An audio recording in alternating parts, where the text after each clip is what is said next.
Ayan, magandang araw sa lahat. Ito na may Pamalas TV.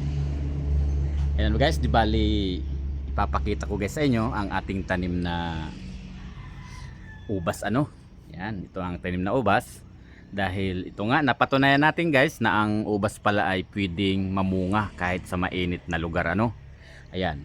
Hindi lang natin napakita sa inyo kung paano natin to pinabunga at tig-trim yung ubas natin. Pero sa ngayon, ito na nga, may mga lumalabas ng bunga. Ayan, kaya pwede pala talagang mamunga ang ubas kahit sa mainit na lugar Dahil kami guys ay medyo malapit din sa dagat, kaya ito medyo malaki-laki na rin nga ang ating tanim na ubas at yung baging ay medyo mahaba na rin Ayan, wala nga itong maayos na gapangan, kaya isinampay muna natin dito sa may tanim na dragon fruits Ayan. Kahit ngayong dragon fruits natin ay may bunga na rin. Guys, di ba ipakita natin sa inyo yung bunga ng ating grapes na nagsisimula ng mamunga. Ayan. Yan guys, kung makikita nyo nga, ayan, kahit nga kunti pa lang ang kanyang bunga. Ayan. Yung blurred guys, yan. Yan ang bunga ng ating grapes. Ayan, at mayroon pa rito sa taas na maliliit pa. Ayan. Mga nagsisilabasan lang guys yung mga bunga At yung baka matuloy-tuloy pa rin ang bulaklak dito. Ayan, kaya nga ito, kaya nainganyo tayo magtanim ng grapes. I-try natin dito sa aming lugar kung mamumunga nga ang isang grapes kahit sa mainit na lugar. Kaya ito, napatunayan natin na pwede palang mamunga talaga ang grapes kahit sa mainit na lugar. Akala ko nga nitong una ay pwede lang itong itanim sa mga malalamig na lugar. Yan, gaya ng parting Bagyo guys. Pero dito sa amin, nasa gilid nga kami ng dagat. I-try natin kung mamumunga yung ating ubas. Di bali ang ginawa ko nito guys, tig-trim muna natin to Sinunod natin yung proseso kung paano pabubungahin ang isang grapes. Yan. Di bali yung mga baging nga nito, pinagpuputol natin yung ibang baging Nagtira lang tayo ng ilang baging na magugulang. Yan. Yan guys, ang nangyari may mga suhi na rin siyang lumabas at doon nga lumalabas yung bunga niya. Yan, gaya nito. Yan, may bunga na guys sa pinakasuhi niya Ayan. Kaya yan, nainggan nyo nga tayo magtanim ng grapes o ubas. Ito ay pararamihin natin.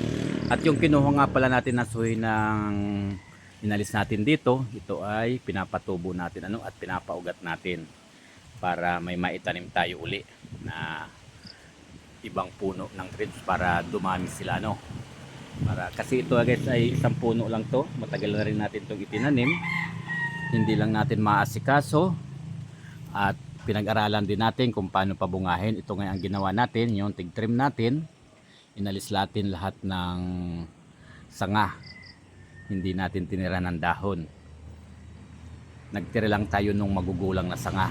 Ayan.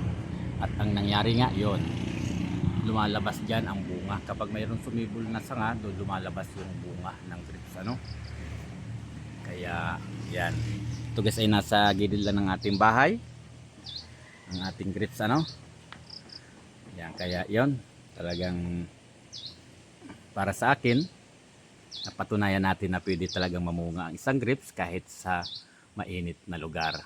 Ayan. Yan, di bali ito nga guys pinakita lang natin sa inyo.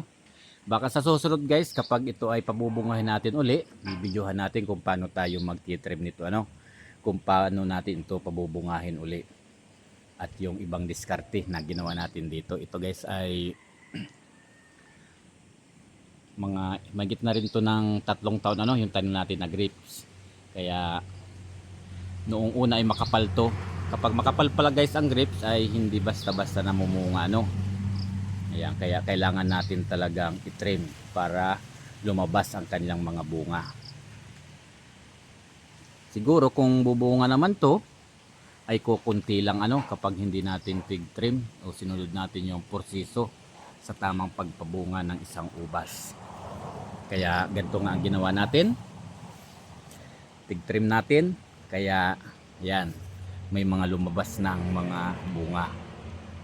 Kaya sa susunod guys, papakita natin sa inyo kung paano natin to talaga ginawa, dahil hindi natin nakuha ng video to dahil mag-isa lang tayong nag-trim nito Ayan. Yan, di bali pinakita lang natin guys sa inyo na ang isang ubas pala kahit sa mainit na lugar ay pwedeng mamunga. Ayan, basta nasa tama lang yung pagpapabunga natin dito Ayan, nagsunod lang din tayo sa pagpapabunga nito. Kaya ito naman talaga ang naging resulta, may bunga naman na lumabas. Ayan. Yan. Yan guys, di bali hanggang dito muna guys Pamalas TV. Maraming salamat po sa inyong panonood.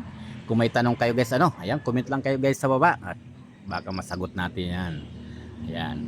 Yan, maraming salamat po ulit sa inyong panonood. Hindi lang po Pamalas TV. Bye bye.